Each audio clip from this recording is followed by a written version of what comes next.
mesmo, agora minha voz está saindo, né? E antes da gente começar esse bate-papo, já agradecendo já o plano espiritual e as pessoas aqui do plano físico, vamos primeiro acordar, não é verdade? Afinal de contas, essa chuva convidativa para que a gente vá para a nossa cama, despertamos que estamos aqui, vamos aproveitar essa manhã. Então, a primeira coisa que nós vamos fazer aqui é a gente abrir o nosso coração para que a gente possa absorver toda essa assistência espiritual que foi preparada para cada um de nós aqui e também a gente conseguir fazer esse trabalho de hoje e voltar para casa revigorados, já fechando o ciclo do ano, se preparando para o Natal que já está batendo nas nossas portas. Então vamos, primeira coisa, sentar na cadeira. Pode deixar a bolsa num lugar do lado, a gente não precisa, só se tiver pote de ouro e euro, a gente deixa a bolsa aqui, certo? Para a gente poder fazer a obra social. Como nós não temos tudo isso, pode achar um lugar, se sentar adequado na cadeira, para a gente fazer uma respiração para liberar o nosso cardíaco, o nosso mental, a gente abrir a nossa mente, tirar as preocupações, deixá-las lá fora, os sentimentos, tudo ruim lá fora, e que a gente possa se conectar, experimentar esse sabor que é o que o plano espiritual traz para nós. Vamos respirar juntos, mas bem profundo. Pode respirar curtinho, porque quando a gente está muito triste, a primeira coisa que a gente faz é parar de respirar, não é verdade? A gente para de respirar no primeiro momento que a gente está triste. Então vamos lá dentro buscar aquele bem profundo e soltar o ar. Mais uma vez, olha que delícia. Puxa bem profundo e solta o ar forte. E mais uma vez, lá de dentro e solta. Porque os médicos dizem que a gente morre porque nós entramos em falência múltiplas dos órgãos. A gente morre porque a gente para de respirar. Alguém já ficou 15 minutos sem respirar aqui? Não, né? Nem tentem, porque não dá. A gente tem que realmente respirar, que é a nossa vida, a nossa essência. E vou falar um pouquinho aqui hoje da fé. A fé que é o caminho da libertação, é o caminho que nos leva à luz. E essa história de fé, que todo mundo fala, tenha fé, meu filho. Tem que ter fé na vida. Que história é essa de fé se eu estou sofrendo? Se eu tenho uma série de problemas em volta de mim, alguém chega para você e fala assim, olha, um copo de fé de manhã, de tarde e de noite. Também dá para tomar como comprimido. Não dá. A fé, antes de tudo, a gente precisa saber o que é. Que história é essa de fé? O que tem por trás desse conceito de fé? Se a gente não sabe o que é, fica mais difícil, né? E a gente que é espírita gosta de saber um pouquinho, ir lá no fundo e entender o que é isso que Jesus falava tanto, que Emmanuel fala tanto, que todo mundo fala, até a nossa vozinha fala assim, tenha fé, meu filho, tenha fé na vida. E fé, o que significa? Se não é ter firmeza, é acreditar naquilo que você tem nas suas mãos, naquilo que você tem na sua vida. É firmeza no propósito, é firmeza e a promessa em um compromisso, porque a vida ela é feita de compromissos. A gente tem que ter um compromisso com a vida e tem que ter fé para atingir e firmeza, porque não adianta falar tenha fé e não faz nada. A gente tem que ter fé, tem que ter ação, tem que ter propósito e, sobretudo, conhecimento. E aí, Allan Kardec fala que entender por fé o que é isso? É confiar. Resumindo tudo que o Kardec coloca aqui, ele fala assim, vocês têm que confiar nas coisas. Porque também a gente não pode ser aqueles chatos que acredita, mas não acredita muito. A gente acredita até um determinado ponto. E acreditar em Deus e acreditar na nossa vida, primeiro nós temos que acreditar em nós mesmos. O princípio das nossas conquistas, das nossas vitórias, é nós termos firmeza acreditando em nós, porque quando a gente acredita em nós, tudo a gente pode. Já dizia Paulo de Tarso. tudo nos é dado, mas nem tudo nos é lícito fazer. E aí, quando a gente fala ainda de fé, e o que é isso? O que é ter fé? Não é verdade? A gente liga a televisão, o que a gente vê hoje na televisão? A violência. E às vezes a gente gosta um pouco de colocar aquela pintada do nosso achismo, não é assim? Porque ninguém pode fazer isso, fazer aquilo, mas as pessoas estão nos seus momentos de evolução. E não dá para a gente mudar o rumo da história de um dia para o outro. Cada um amadurece no tempo certo. E aí, eu achei muito bacana, porque no livro Consolador, do Emmanuel, Chico Xavier também, quem é essa pessoa divina e a pessoa mais preparada para falar de fé do que, senão, o nosso querido Chico, que passou a vida inteira por testemunhos fortes de fé. Momentos onde a sua fé era testada e por todos os momentos Chico Xavier fazia o quê? Dava seu testemunho de força, de firmeza no seu propósito, no seu credo, na forma de vida, né? Porque todo mundo falava, Chico não precisava viver assim, numa pobreza estéril, mas ele também vivia assim por ter firmeza no seu propósito de fé. E aqui, fé é guardar a luminosa certeza em Deus, a certeza de que nós ultrapassamos a nós mesmos, que nós acreditamos num Deus bom, num Deus justo, num Deus Pai, que sabe a hora certa de nos conceder aquilo que a gente precisa, porque se Ele der tudo o que a gente quer, a gente estraga a nossa vida. Então é tudo na hora de Deus. E nós, mulheres, brigamos muito com Deus, com todo respeito aos rapazes presentes, porque a gente quer tudo para ontem e deixa vocês malucos, não é assim? A gente, se Deus não obedecesse o tempo da mulher, nossa, ainda bem que Deus, Ele sabe certinho que o tempo é dele. E a gente fica assim, Deus, por favor, quero tanto, mas é agora. Ele fala, é daqui 10 anos. Você fala, 10 anos eu estou velho, eu não vou conseguir mais, eu estou isso, eu estou aqui, acabou. Né? Já falou para Deus isso. Eu sempre, com todo respeito, eu brinco que a gente tem um conceito dentro do Espiritismo, que é a gente recebe aquilo que a gente merece. Eu falo, todo mundo merece ser feliz. Kardec sempre falou isso, todos nós merecemos tudo. Só que só tem uma diferença, é no tempo de Deus. Todo mundo vai receber tudo, porque todos nós merecemos, no tempo de Deus. Esse é o grande desafio da fé, é continuar acreditando no tempo que não nos pertence. E aí, a fé é uma questão de escolha. É uma questão de escolher. Eu quero, eu acredito, eu sou firme no meu propósito e eu vou conseguir. E aí, nós vamos entrar em 4 tipos de fé. É claro que a gente fala assim, não, eu acredito, eu quero, não, eu vou. Mas na primeira chuvinha, o que a gente faz? Espera aí, que não é bem assim. É a tal da fé vacilante. E o que é essa fé vacilante que a gente vai observando ao longo dos nossos dias, né? Ela não procura meios de vencer, ou seja, eu quero, mas não vou fazer nada, Deus vai me dar. É interessante que uma vez eu fiz essa palestra em uma determinada casa, uma pessoa se levantou e falou assim, Denise, você sabe que eu passei a minha vida jovem, meu pai falava que Deus daria tudo para nós. E eu colocava, né, dentro da sua condição, sempre um balde no fundo do quintal, porque eu achava que aquele balde, Deus ia me dar dinheiro naquele balde. Aí eu falei assim, como assim? Eu falei, não, porque se Deus é bom, soberano e justo, Ele ia ver minha situação e Ele ia me dar dinheiro, porque meu pai falava isso. Eu passei anos fazendo isso. De lá, eu passei em N religiões.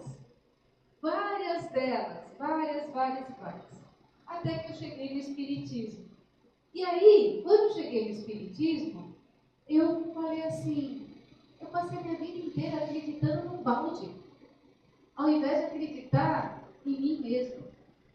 Às vezes a gente acredita que as coisas são fáceis, não são, porque Chico dizia, ninguém disse que ia ser fácil. Quando a gente voltou aqui para essa terra, nem o nosso mentor, porque todo mundo fala assim, quem tem mentor é a Neuva, é o Jair, mas todo mundo tem um, pode chamar de anjo da guarda, chame do que quiser, não tem problema, mas ele é aquele que está intercedendo a seu favor. Mas se a gente não ajudar, não vai. A gente tem que ajudar. Então a gente tem que querer vencer, e vencer com fé, com conhecimento e, sobretudo, não se sentir fraco, porque não é fácil. É muito fácil a gente chegar aqui e falar, pai, não, tem muitas barreiras a transportar. Tem muitas barreiras para que a gente possa vencer dia a dia, seja dentro da nossa casa, seja lá no nosso trabalho, seja na comunidade espírita, que também não é fácil, seja no trabalho social, seja onde for, mas a gente não pode fraquejar. E a fé vacilante é aquela que eu creio, mas na primeira chuva, o que eu faço? Eu recuo. Eu não vou. Eu não acredito no meu Deus. E aí, o que a gente faz? A gente age com violência, com desculpas, com uma série de coisas. Porque é muito fácil culpar os outros e esquecer que a gente é responsável por nós mesmos. E é interessante também, um parênteses aqui, que eu falo que nós espíritas somos campeões em terceirização. Nós terceirizamos serviço, né? Porque aquilo que a gente não consegue fazer, a gente entrega nas mãos de Deus. Então, a gente é bom nisso e tem que fazer isso mesmo. Se a gente não consegue resolver um problema, coloca nas mãos de Deus, a gente faz isso bem. Deixa Ele agir e não atrapalha Deus. Deixa Ele agir, porque se o tempo é dele, nós vamos fazer as coisas certas. E o que é mais interessante do espírita, que além da gente saber terceirizar muito bem, a gente também não se vinga de ninguém. Alguém tem ódio de alguém? Porque nós acordamos de manhã, quem faz mal para nós, o que nós fazemos? Senhor, abençoa. Nós não falamos palavrões. A gente ia ser elevadíssimo, né? Quintessenciais. A gente não xinga ninguém, a gente toma fechada no trânsito. Que Deus te abençoe. Obrigado. Não é? Somos elevados. E aí, quando alguém nos faz mal, o que a gente faz? Entrega para Deus. Não é? Olha como nós somos inteligentes. Fala assim, Deus, olha, entrega na sua mão. Mas se deixar, porque a gente não se vinga, deixa eu ajudar um pouquinho, não é assim? Não deixa. Deixa nas mãos de Deus. E a gente não pode esquecer que nós somos especiais e somos parte dessa história. Fé vacilante é a fé que estagna. Mas tem aquela fé cega também, que é a fé do balde, que eu brinco. É a fé onde a gente acredita cegamente em algum conceito sem fundamento e ali vai. Eu tenho um colega dentro do meio espírita que ele falou para mim assim, olha, Ju, antes de eu chegar no espiritismo, eu passei por uma determinada religião, e nessa religião eu perdi aproximadamente 2 imóveis, 3 automóveis. Porque eu tinha uma empresa e ali a gente, aquela fé cega, acreditando que as coisas aconteceriam de um dia para o outro, e eu cuidando do meu patrimônio. Até um dia que eu não tinha mais a empresa, não tinha o patrimônio, não tinha mais nada, né? Que era o exemplo da fé cega. Eu experimentei o que é ter fé cega. É quando a gente não tem o conceito, o entendimento, né? Que a gente fica fanático, a gente acredita nas coisas cegamente. A gente não sabe o que tem por trás. E a gente tem que saber, sim, acreditar, conceituar, entender, para que a gente não desmorone. Porque a fé cega faz com que a gente perca o nosso chão. E aí a gente entra num conceito de fé robusta, que é uma fé que essa daí eu gosto, mas eu prefiro a outra que eu vou falar, que é aquela fé mais robusta, que ela é humilde, ela é paciente.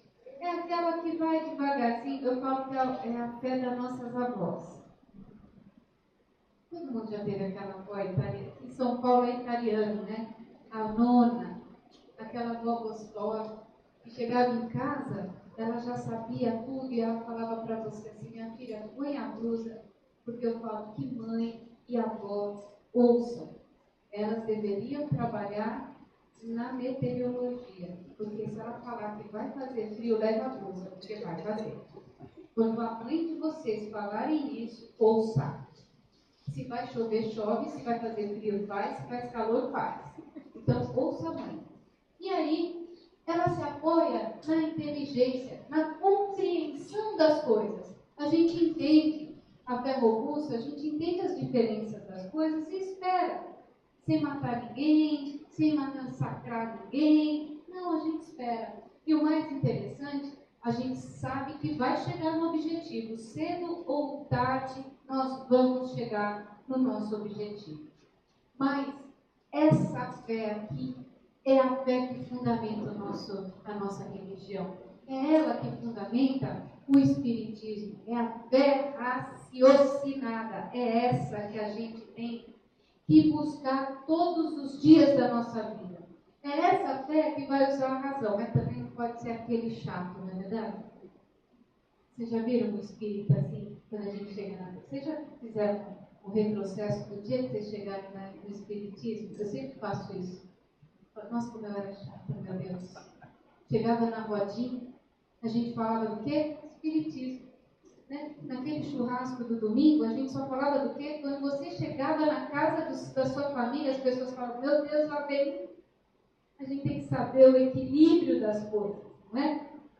Que é a fé raciocinada, que é tão encantadora que a gente quer contaminar todo mundo. E a gente tem que contaminar com as atitudes, com a maneira, sabendo os momentos certos de colocar, para as pessoas não repudiarem aquilo que tem de tão bom, né? A hora do churrasco é a hora do churrasco. A hora de falar de religião é depois, talvez, tomando café e não comendo churrasco. E aí a gente usa a fé inabalável. É aquela que a gente olha para frente e vai. Mas também não pode ser aquele chato que fica assim: por quê? Ah, Deus é bom, mas por quê? Quer entender.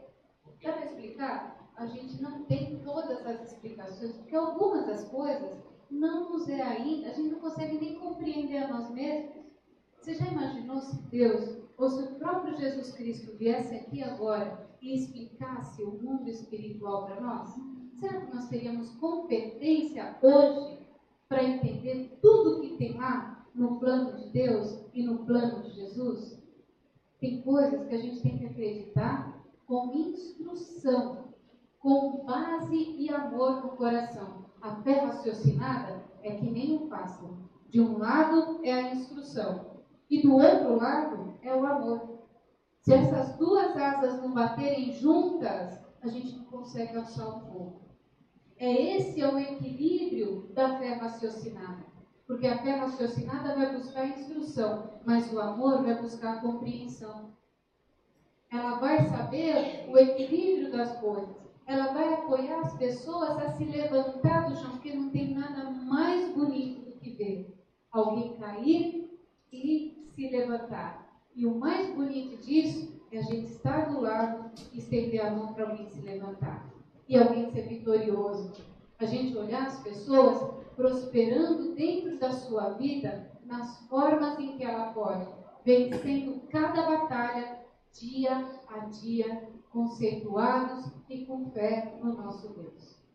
Mas é claro que a fé é uma questão de escolha. E aí, o que eu fiz aqui? Olha que coisa interessante.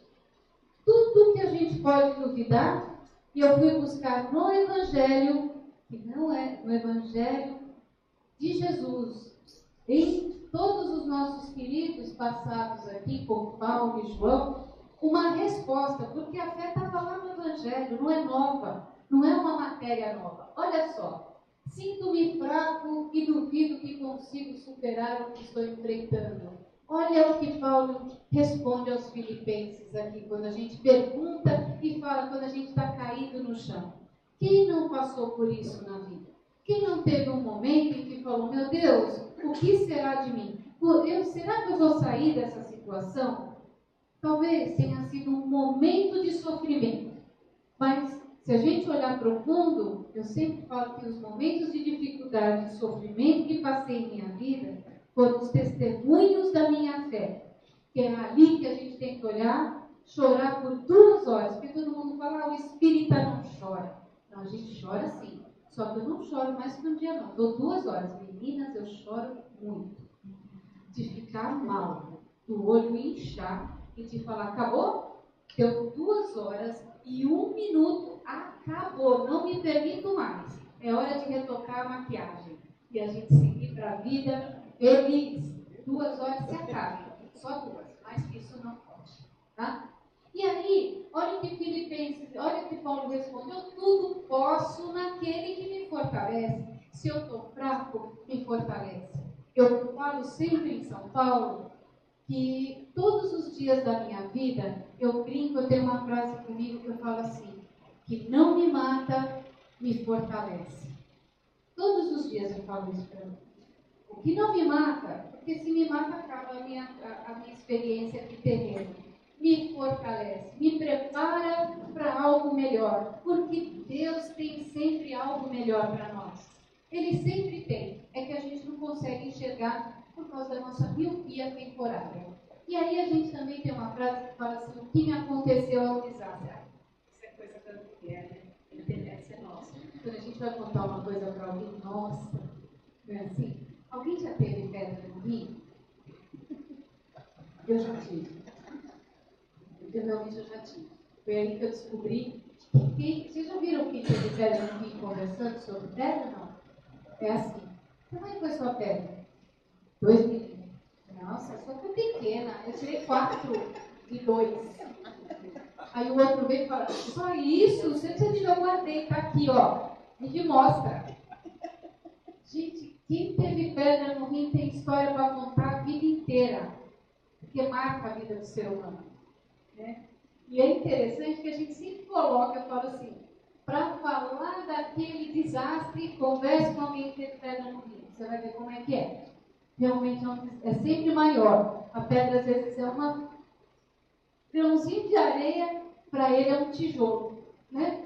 E é natural isso, porque é de acordo com o que a gente vê, com o preparo que a gente vê para as coisas. E olha o que Paulo respondeu em Romanos aqui, quando a gente fala que tudo é um desastre, que eu não vou conseguir sair daquela situação, que minha situação de vida está acabada. Olha o que ele fala. Sabemos que Deus age em todas as coisas para o bem para aqueles que eu amo. Tudo vai agir. E aí eu tenho medo do que possa acontecer, porque agora, com todo respeito a essa patologia que me preocupa muito, né? Daqui para frente, é uma preocupação que a gente tem que ter, dentro, inclusive, do meio médico, do meio espírita, na psicologia, no tratamento completo do ser humano, que são as síndromes que a gente vem se envolvendo agora. É a síndrome do pânico, é o medo, porque o medo, quando a gente fala de medos, o medo, ele era um medo sagrado, filosoficamente falando. Quando nós encarnamos aqui, nós somos seres espirituais. O que Deus colocou na nossa bagagem? Medo. Porque senão, nós, no primeiro problema que nós tivéssemos aqui, o que nós faríamos? Nos mataríamos. Então, quando nós nascemos e o medo foi colocado na nossa encarnação, nos primórdios da encarnação, tinha um objetivo: preservar a vida. Alguém tem medo de morrer aqui? Gente, eu quero viver. A gente tem que viver essa vida o máximo possível. O Chico falava assim, é tão difícil a gente reencarnar, por que eu vou querer morrer? Eu quero viver. Chico falava isso. Eu também quero viver. Eu já combinei com Deus que eu vou viver 150 anos bem. Alguém quer viver menos que isso? Bem? Gente, eu quero ver esse planeta regenerado. Eu quero voltar para lá e contar coisas daqui. Não é? E mais interessante é que o medo foi colocado na gente, e a gente tem que interpretar o medo assim, que foi uma forma da gente se manter. Porque no primeiro momento, quem é que vai gostar de apanhar nesse planeta aqui? passar por tudo que cada um passou, porque cada um de nós aqui tem uma história respeitada. Será que Deus, esse Deus bom e justo, a gente aguentar passar por tudo isso? Ver as pessoas se explodindo, morrendo? Não. O que a gente vai fazer? Sou ser espiritual, vou voltar para minha casa. Aí Deus coloca o medo na gente. Aí o que nós encarnados fizemos com o medo sagrado, que era só para preservar a vida? A gente tem medo de andar, medo de sair, medo de respirar, medo de ir ali, medo disso, medo. Medo que virou a síndrome do pânico. Que ela está impedindo as pessoas de crescerem, de evoluírem, de chegarem aonde tem que chegar. Por isso que ela tem que ser tratada com respeito, para ela não desenvolver em nós. E aí, quando a gente fala do medo, olha o que João escreve na sua carta linda. O perfeito amor expulsa o medo. Se a gente ama, a gente não tem medo. Porque não pode ser um medo impeditivo. Se a gente tem fé, a gente não pode ter medo. Não sei se Deus responderá a minha oração. Eu acho interessante, porque todo mundo fala para mim, Gil, eu rezo. E aí eu tenho pesadelo. Uma vez uma pessoa falou assim, que lia o Evangelho antes de dormir e tinha pesadelo. Aí eu falei assim, olha, não é o Evangelho que dá pesadelo, é o que a gente pensa que dá pesadelo. O Evangelho ajuda a não dar uns pesadelos piores. As pessoas falam, eu rezo tanto, mas Deus não me ouve. Na verdade, a gente tem que ser objetivo também com Deus. O ato da oração é o que nos liga ao nosso Senhor. Mas a gente também fica falando sempre assim, Deus é rápido, né? Você já imaginou a gente fazer uma oração de 1 hora falando que Deus é bom, que Deus é isso, puxando o saco, falando. E aí você fala, o que você quer, meu filho? Não sei. Depois de 1 hora, Deus ouvindo você fala, não sei, Senhor, o que eu quero. Não, tem que saber. E Chico falava que o ato de pedir é um ato de humildade. Não vou entrar no mérito do pedido de ninguém, porque não estamos aqui para julgar o que cada um de nós queremos. O que a gente tem que saber é o que nós queremos e pedir a Deus num ato humilde de nós. Pedir sim, pedir saúde, pedir para que a gente conquiste as coisas e ter fé no nosso coração. E olha o que vem a resposta. O que vocês pedirem em meu nome, eu farei. Ele disse isso. Através de Jesus, através dos apóstolos, quem somos nós para falar não para Deus se Ele está falando? Então pede, meu filho. Mostra para mim num ato humilde o que você quer. Me diga. Porque são tantos filhos que Ele tem e cabe a nós facilitar a vida dele também. E aqui tem algumas dicas para a gente reforçar a nossa fé. Porque não adianta vir falar de fé, de conceitos, de tudo, mas como é que eu materializo tudo isso, Giovanni? Como é que eu vou sair lá fora? Amanhã eu vou trabalhar, amanhã é domingo, segunda-feira eu vou voltar para o meu trabalho, ou eu vou procurar o meu trabalho, ou vou voltar para a minha casa com o meu conflito, não é assim? Está chegando no fim do ano, eu tenho que me preparar para o Natal, encontrar a família, encontrar as pessoas, aquelas que eu não tenho muita afinidade. Como é que eu faço tudo isso? Eu elenquei aqui umas 10 dicas, para que a gente, 12 dicas mais ou menos, para a gente refletir. Primeira coisa, a gente tem que ampliar conhecimento. Não adianta ter fé se a gente não conhece. Porque aí a gente tem medo. A gente tem que conhecer as coisas. É claro que eu falo com parcimônia. Né? Quando eu falo com a juventude, eu falo, não precisa a gente experimentar a droga para saber que isso não vai me fazer bem. Mas eu preciso conhecer a amplitude das coisas para eu poder não me envolver com as coisas que não me são boas. Conhecimento. Conhecimento não alivia. Outro fato que eu sempre digo, quem já participou de mesas de psicografia, como eu participo, onde uma mãe vem chorando porque um filho morreu, quando ela é espírita, ela fala assim, eu sempre falo para ela, o conhecimento que a vida continua assopra e ajuda a dor da saudade, mas ela não tira a dor. Porque a dor da saudade, da perda de um filho, tanto do pai quanto da mãe, ela faz parte da evolução. O conhecimento ajuda, mas ele não tira.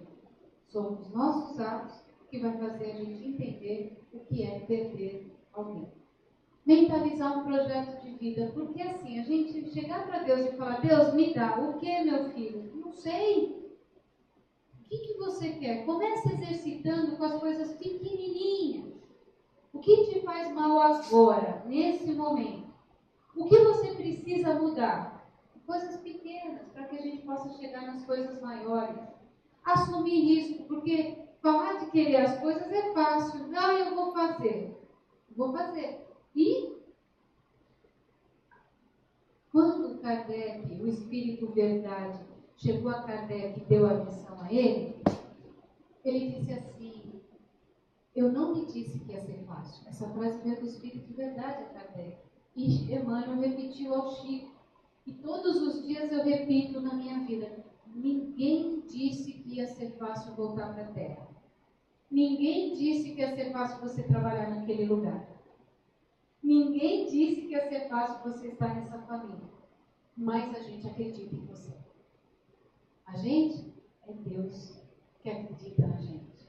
E o mais interessante é que a gente tem que assumir alguns riscos. Quando a gente toma uma decisão, toda decisão da nossa vida traz um risco. E é isso que a gente vai ter que aprender com ele.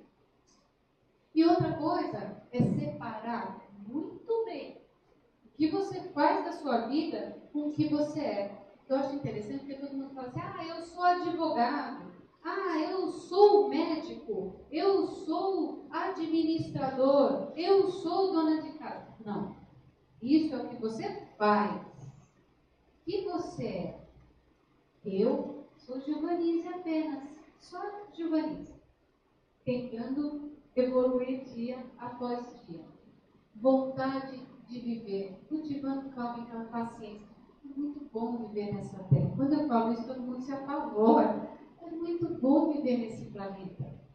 A oportunidade que a gente tem é impagável viver nesse planeta, com tudo que a gente está experimentando. E tornar-se um sobrevivente. Vocês duvidam que todos nós sentados aqui somos um sobrevivente?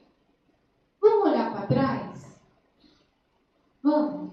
Olha o que a gente já passou. Porque a gente só olha para trás para falar mal do passado. Não é assim que eu falo, passado passou. Mas o que a gente tem que olhar de vez em quando para o passado é falar assim, gente, eu passei.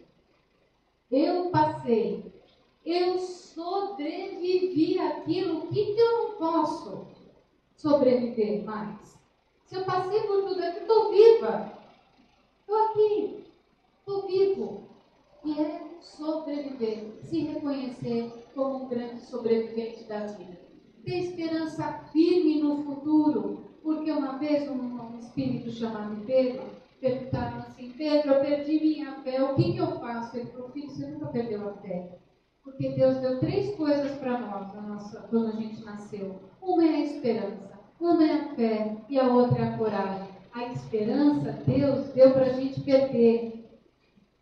A gente tem que perder a esperança, sim. Porque a gente faz isso. A gente não pode falar, eu perdi a fé numa pessoa. Porque a gente não perde, a fé está dentro de nós, faz parte de nós.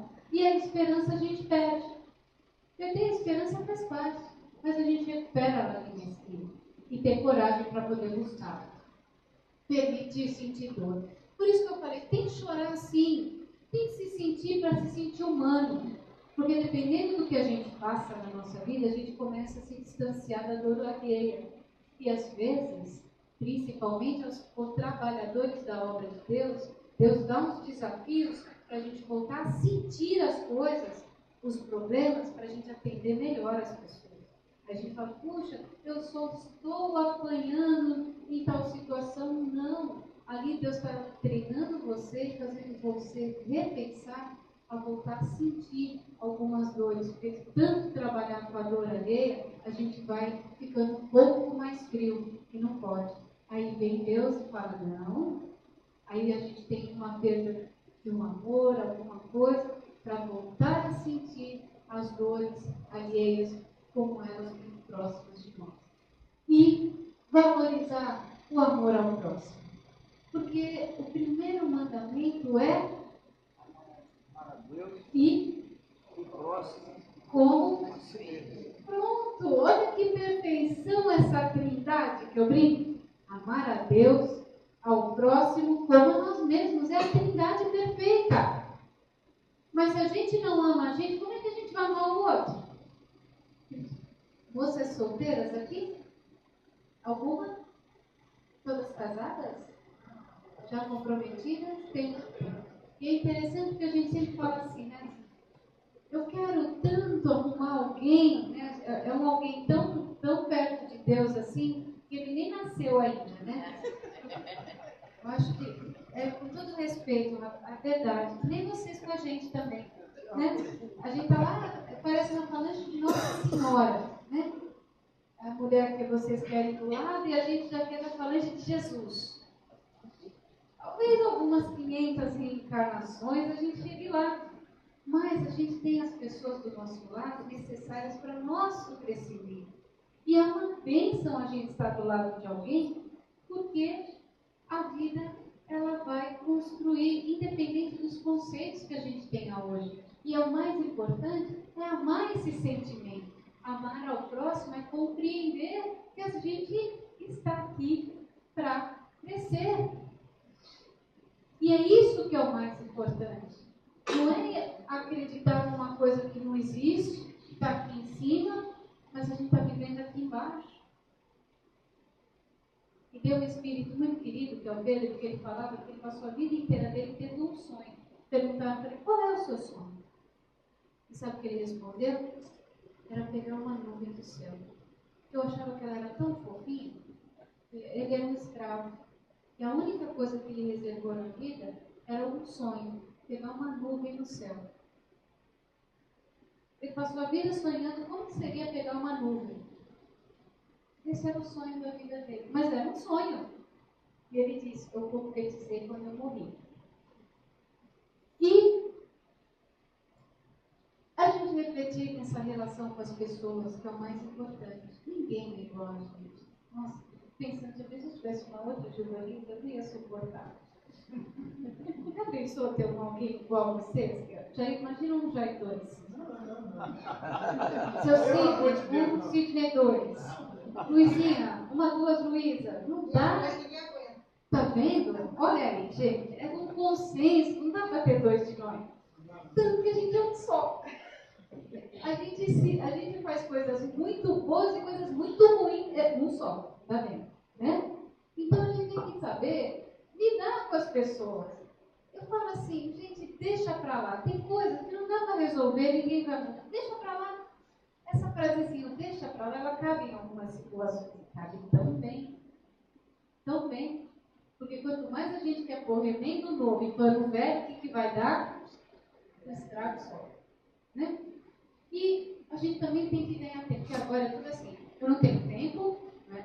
A desculpa básica é: eu não tenho tempo. Meu dia, quer ver? Meninas, quantas horas tinha que ter o nosso dia? 48.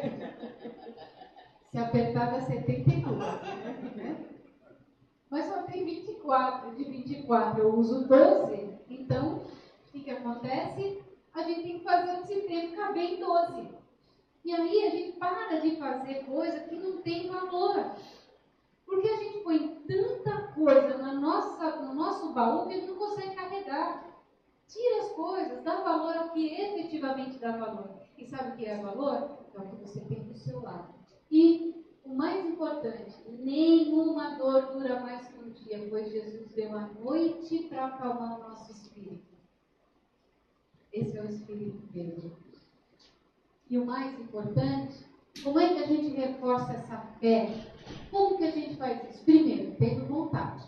Se a gente não tem vontade, a vida fica passando e a gente não faz nada. Segunda coisa é orar e vigiar. Porque não adianta também a gente pedir a Deus, Deus, eu queria tanto. Aqui eu vou fazer uma demonstração bacana que um amigo fez para mim uma vez. Deus, eu só queria um carro, uma Ferrari vermelha, igual aquela do Neymar. Você já imaginou se Deus desse uma Ferrari nesse momento para nós agora? Todo mundo vê uma Ferrari. Não sei nem ligar aqui.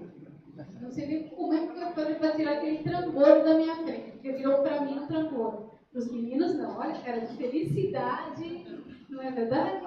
Agora chega... chegar a ponta do IPVA. Exatamente. Até a ponta do IPVA. Mas até aí está feliz. Agora chega para nós e fala assim, você vocês ganharam 50 pares de sapatos da Prada. A gente mergulha. Nada, faz tudo que pode fazer, a gente vai adorar, não é verdade? E aí, a gente também tem que orar e vigiar o que a gente quer também, porque já pensou se a gente ganha? A gente não sabe o que fazer. Então, a gente tem que saber e se estruturar para querer ter e muita fé na vigilância. E essa fé tem que ser uma fé raciocinada, né? Porque hoje a gente brinca em São Paulo, ainda cai lá na Praça da Sé pessoas no ponto do bilhete premiado. Não, é verdade, na Praça da Sé acontece, eu não sei se aqui no Rio acontece. Mas é demais, você fala, gente, um bilhete premiado, eu não ganhei nem pipoca na porta do cinema. Alguém já viu? Nem ganhei. Eu vou em festa de criança e não ganho pipoca. Puxa, mas um saquinho de pipoca? Não tem. E a gente vai ganhar um bilhete premiado da Mega Sena acumulada. Não vai. Porque na vida a gente tem que trabalhar. A gente tem que se esforçar para ter as coisas. E uma mudança de atitude que é fundamental. Né? A gente tem que parar de ser o efeito granada. Vocês conhecem o efeito granada? Aquele que chega na rodinha, todo mundo vai embora? Que não aguenta? E você pergunta para o Jair assim, Jair, como vai? Ele explica, ele conta o problema, mas eu falei, só perguntei se você, como vai? Aí a pessoa explica todos os problemas. Vocês já viram, gente, assim? Você chega perto de você e ela vai contar a vida inteira. Você vai, estou com pressa, eu tenho que ir na padaria, pegar o pão, eu preciso voltar para pegar meu filho na escola. E aí a pessoa está contando e contando. Então não tem fim. É só sofrimento. Tem que mudar de atitude. Tem que dar um passo para frente. Ah, mas vai ser fácil, Joanice? Não vai. Mas tem que tentar. Sair da situação que a gente está. Eu brinco sempre e falo, se não dá para arrumar o guarda-roupa, o que a gente faz com o nosso guarda-roupa? A vida da gente é igualzinho o guarda-roupa da nossa casa. Se a gente abrir o maleiro, vai cair mala, sapato na nossa cabeça. A gente põe aquele maleiro, só coisa que a gente não usa, não é assim? Se não dá para arrumar o guarda-roupa inteiro, arruma uma gaveta. Já tá bom. Tá ótimo. É assim que somos nós. E aí, a cura da nossa vida depende da nossa atitude, mudança de conduta e também do nosso querer e da nossa fé. Pois o Senhor sempre nos dará o melhor e nos oferecerá o necessário para a gente recomeçar. Não chora aquele trabalho que você perdeu por causa do problema social. Pensa no que você vai poder fazer agora. Aproveita a oportunidade. Não chora pelas perdas, chora pela oportunidade de recomeçar. E acredita nela, feliz, num choro de felicidade. Porque o que a gente na vida só perde, o que não nos pertence. Porque o que é nosso está com você. Está agora com a gente aqui. Pode pôr a mão no bolso, está vazio, eu te pertence nesse momento. Mas o que a gente tem está conosco. E agora, que a gente vai pedir licença à mesa, presidente da casa, porque é um momento em que a gente, eu sempre falo que o Espiritismo, ele é tão perfeito, todo estruturado no seu ensinamento, mas Allan Kardec, ele disse dois fundamentos importantes da nossa doutrina espírita. Espíritas, instruí-vos. Eis o primeiro mandamento. E o segundo mandamento, espíritas, amai-vos. Eis o segundo mandamento. E esses dois pilares, eu fui buscar lá em Coríntios, no Novo Testamento, porque eu gosto muito do cristianismo, tanto dos livros, e fui estudar muito profundo o cristianismo, e lá eu falei assim, será que existe alguma coisa falando disso? Falando das pessoas se amarem, se saudarem. E olha que eu achei curioso, saudai-vos uns aos outros, disse Paulo aos Coríntios. Por que ele dizia isso? Porque quando a gente saúda o próximo, a gente quebra qualquer ato de ódio, de vingança, de preconceito, de qualquer coisa que a gente tenha hoje atravessando ao nosso planeta. A semana passada me perguntaram muito, eu recebi muitas coisas pelo correio eletrônico, me perguntando sobre a nossa situação no planeta. E é justamente os dois pilares que o Espiritismo responde: amai-vos e instruí-vos, e saudai-vos ao povo, porque essa carta era muito linda. Paulo fala mais ou menos assim: saudai-vos ao povo de Israel, porque quando as guerras se levantarem frias, matando a humanidade, vocês silenciarão, porque o Deus celestial vai abrandar todas as almas aflitas do chão. Coríntios falava isso por causa das guerras.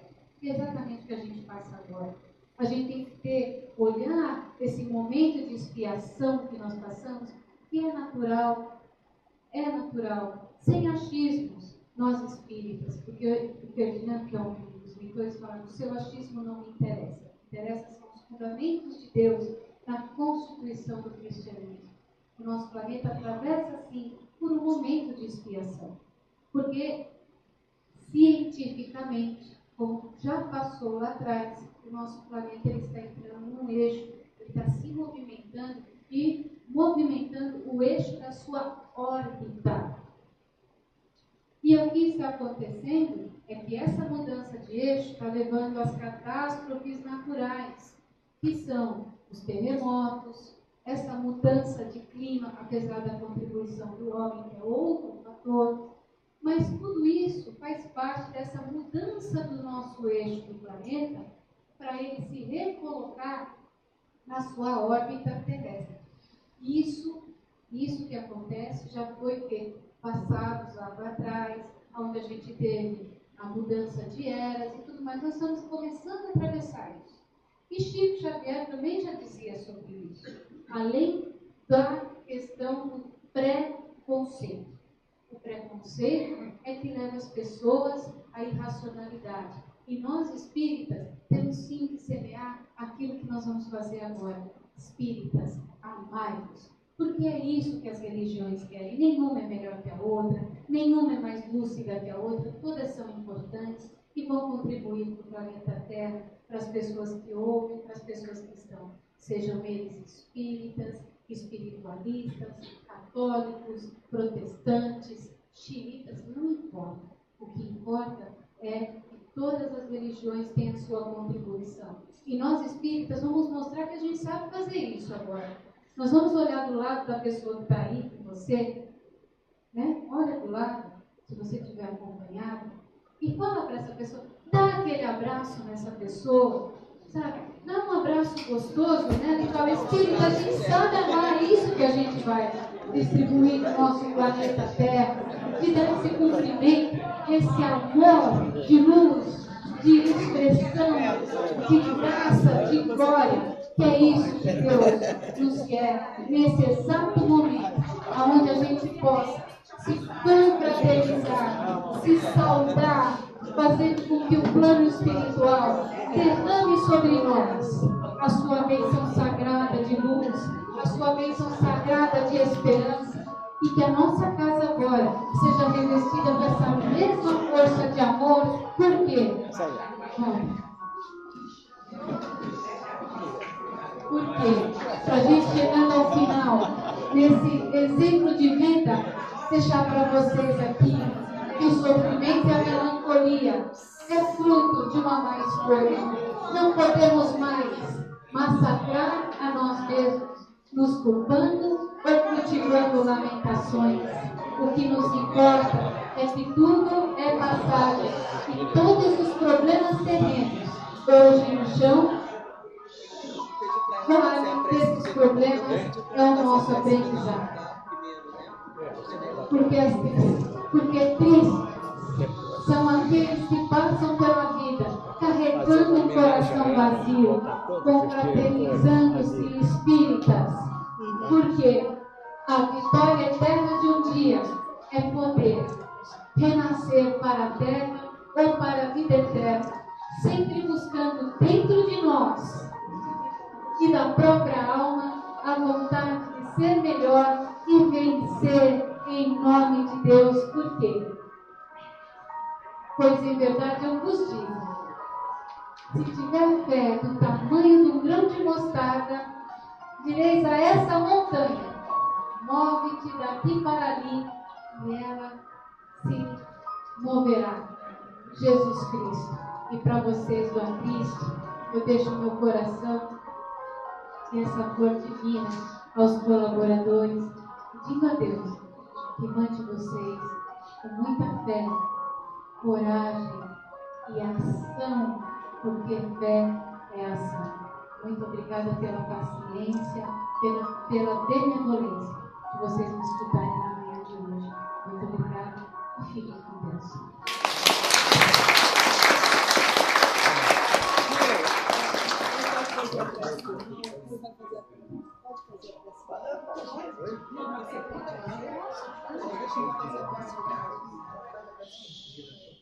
Eu recebi mais um convite aqui, uma chamada, mas é tão bonito ver as pessoas se confraternizarem. Eu acho um ato tão bonito e profundo. E é justamente nessa vibração de amor, essa vibração que une o mundo espiritual ao mundo físico, esse ato que nós demonstramos que nós espíritas sabemos amar, sabemos respeitar, sabemos quebrar as algemas que ainda nos prendem, é que nós vamos agradecendo, Senhor. Senhor Jesus Cristo, permita-nos que o perfume dos céus recaia agora como uma luz brilhante e dourada sobre os corações aqui presentes. Permita, Senhor Jesus, que as nossas faltas sejam tão pequenas e que não ofusque jamais o brilho que emana dos olhos seus. Dá a cada um, Mestre bendito, mais uma oportunidade de recomeçar. E a cada lágrima que seja marcada em cada rosto de um filho seu, se transforme em um grande cristal a ser colocado na coroa sua, coroa do grande rei, ao nosso Deus. Recolhe, Senhor Jesus, a dor de cada coração e dá coragem às mãos e aos pés para que possam caminhar e agir sempre em benefício do melhor. Mestre, Senhor eterno, permita que o mundo espiritual e o mundo físico sejam um só coração, a pulsar eternamente em seu nome, na benevolência e na sua graça. Mas derrama, Senhor, sobre essa casa o seu manto sagrado, sobre os trabalhadores a coroa e a certeza de que foram escolhidos pelas suas mãos, e sobretudo a todos os presentes que aqui passam por essa porta, deixe sentir só o amor eterno, o brilho profundo do Senhor ser presente em nossas vidas e em nossos corações. Obrigada, Senhor. Tá.